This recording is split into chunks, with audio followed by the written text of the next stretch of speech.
বন্ধুরা, সুষমা কিচেন থেকে সবাইকে স্বাগত জানিয়ে নতুন একটা ভিডিও নিয়ে এসেছি অনেকদিন পরে।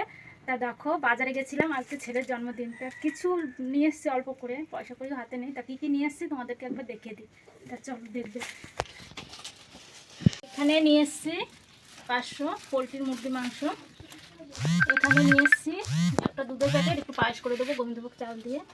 এখানে নিয়ে এসেছি একটা পাঁপড়, নিয়ে এসেছি দুটো শসা, নিয়ে এসেছি স্যালাড করার জন্য। আর এখানে রয়েছে জলপাই দিয়ে চাটনি হবে। তা তোমরা ভিডিওটা দেখতে থাকো আর আমার সাথে থাকো। দেখা হচ্ছে আবার রান্না করার পরে, তোমাদের সাথে আবার কথা হবে। তা দেখো বন্ধুরা, আমার রান্না হয়ে গেছে। তা কী কী রান্না করেছি তোমাদেরকে একটু দেখিয়ে দিই। এখানে দেখো উস্তে আর কাঁকড় ভাজা করেছি, এখানে মাংসের তরকারি করেছি, এখানে এই যে চাটনি করেছি জলপাই দিয়ে, আর এখানে পাঁপড় রয়েছে, আর এখানে রয়েছে স্যালাড। আর এই যে ছেলের থালা সাজিয়ে দিয়েছি, এই যে আমার ছেলে সুনীল। দেখো, ছেলের আজকে জন্মদিন। ভিডিওটা ভালো লাগলে তোমরা লাইক কমেন্ট শেয়ার করে দেবে।